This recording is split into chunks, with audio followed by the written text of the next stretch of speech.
Good evening, ladies and gentlemen. I am just another tinfoil hat, and welcome to my show. Today, we're going to be discussing an intriguing case of Sasquatch High Strangeness, complete with electromagnetic field disturbances. The bizarre story of the Marlinton Bigfoot encounter. So this occurred in October of 1960, though it wasn't reported until January of 1961. The witness in question was a man named W.C. Doc Priestley, who was going turkey hunting with two of his friends, Gene Williams Forrest and Mont Priestley.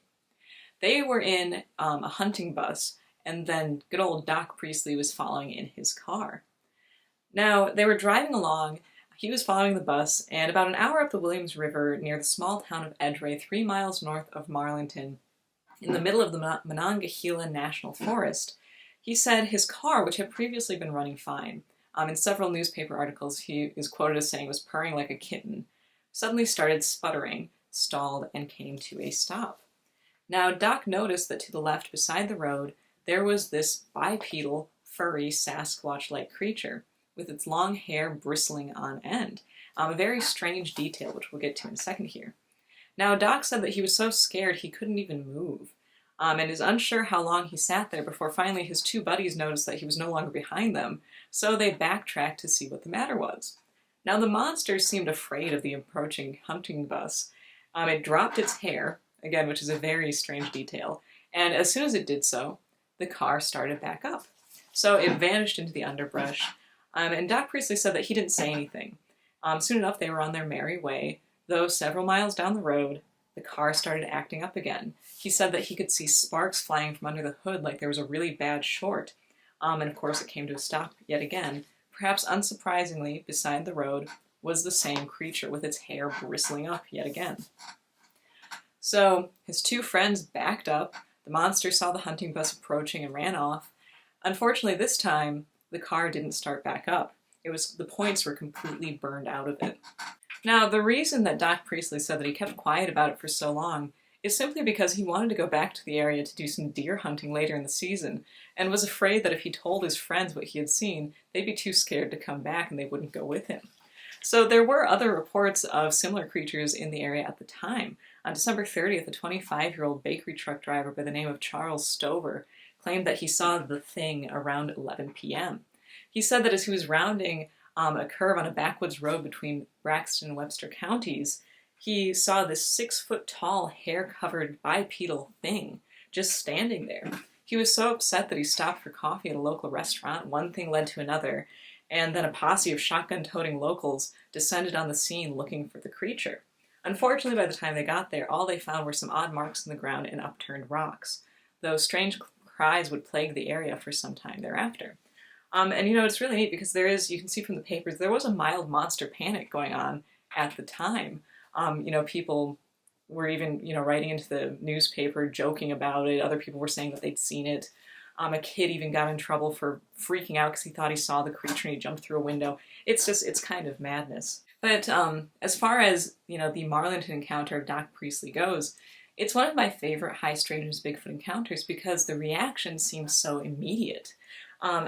His car shorts and he sees the creature. Now, while Bigfoot is not classically known for causing electromagnetic disturbances, this is by no means isolated. There was a very similar case from Yakima, Washington in September of 1966, where a man's car stalled after he saw the silver-furred Sasquatch.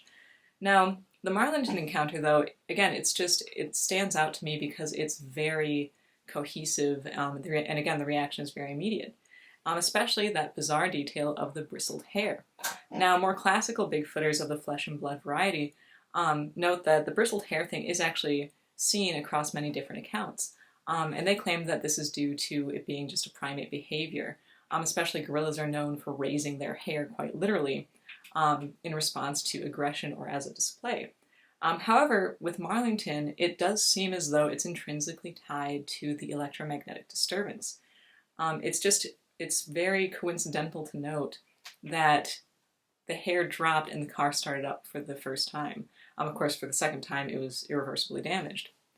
So again, this is evidence either of a monumental coincidence that there was some sort of strange electromagnetic disturbance in the area that just so happened to coincide with the Bigfoot's hair raising and lowering, or that Doc Priestley's car just magically decided to short out both times that he saw the creature. However, again, these coincidences are sometimes stranger than the other option. And this too is also in line with other paranormal electromagnetic disturbances. Many researchers are very comfortable with pinning electromagnetic disturbances on UFOs or ghosts. It's just that when it comes to cryptids, there is a little bit of resistance because they are typically viewed as the more flesh and blood variety. However, again, there are accounts of cryptids causing electromagnetic disturbances, and this is just one of them. So the other really cool thing to note is that these encounters that were going on at the time in this location were all lopped into the Braxton County monster of great fame. Now, of course, the Braxton County or Flatwoods monster, as it's more commonly known today, was reported in September of 1952 in conjunction with UFO sightings. Now, it's completely different in context and appearance, and it just goes to show how legends can easily become catch-alls. You know, as one newspaper article actually put it around the time of Doc Priestley's encounter, the Flatwoods monster has either changed appearance or there's a new one around. So it's also really amazing to see how something can have that long-lasting effect. I mean, it was observed, the Flatwoods monster was observed in 1952, and 8 years later, people still have it so fresh in their mind that they're calling things that don't fit the description at all simply the Braxton County monster. I mean, of course, it could very well be that the very robotic-like appearance of the Flatwoods monster was simply some sort of suit of armor that the Marlinton creature was wearing, but I'm not exactly sure how likely that is. Well, if you enjoyed this video on the hair-raising creature of Marlinton, West Virginia, please like, and if you're new to this field of crop circles, go ahead and subscribe to see what weirdness the future may hold. Till then, you can check out my website, justanothertinfoilhat.com, for updates on whatever else I might possibly be doing. For today, I am Celia Edgar, signing off.